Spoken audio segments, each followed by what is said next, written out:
ஐயோ கடவுளே, எனக்கு மட்டும் ஏன் இந்த சோதனை எல்லாம் நடக்குது? கடவுளே, எனக்கு சீக்கிரம் நிறைய பணத்தை கொடுங்க. அப்பதான் என் கடன் எல்லாம் அடைச்சிட்டு நான் நிம்மதியா இருக்க முடியும்.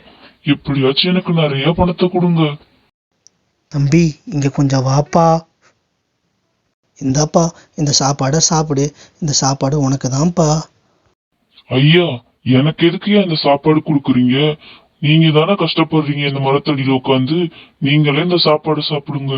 எனக்கு வேணாம் ஐயா. இல்லப்பா, இந்த சாப்பாடு உனக்கானது. இத கடவுள் உனக்காக கொடுத்துருக்காரு. இது நீ மட்டும்தான் சாப்பிடணும்ப்பா. சரிங்க ஐயா, நீங்க சொல்றது ஒன்னும் புரியல. பரவாயில்ல, நான் வாங்கிக்கிறேன். இத யாருக்கும் கொடுக்காதப்பா. நீ மட்டும் சாப்பிடணும்ப்பா, சரியா? சோமுவும் அதை வாங்கிட்டு ரோட்ல நடந்து போயிட்டு இருந்தான்.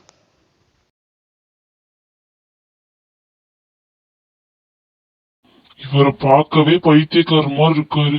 இந்த சாப்பாடை வாங்கி நம்ம என்ன பண்ண போறோம்? தூக்கி போட்டு போயிடலாம்.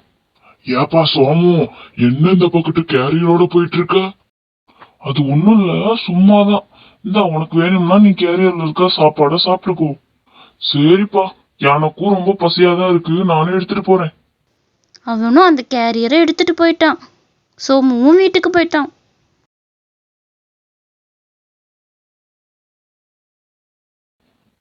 ஒரே பசியா இருக்கு, இந்த கேரியர்ல இருக்கத சாப்பிடுவோம்.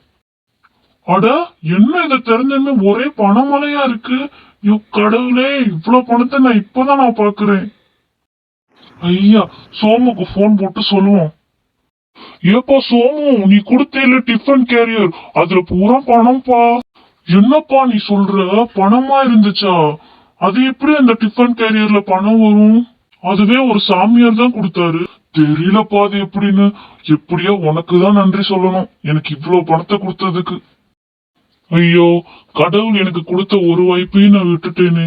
அந்த சாமியார் எவ்வளவோ சொன்னாரு, யாருக்கு கொடுக்காதுன்னு நான் தான் கேட்கல அப்படின்னு சோமு ரொம்ப வருத்தப்பட்டான். நமக்கு என்னைக்குமே கிடைக்கிற வாய்ப்பை மிஸ் பண்ணக்கூடாது.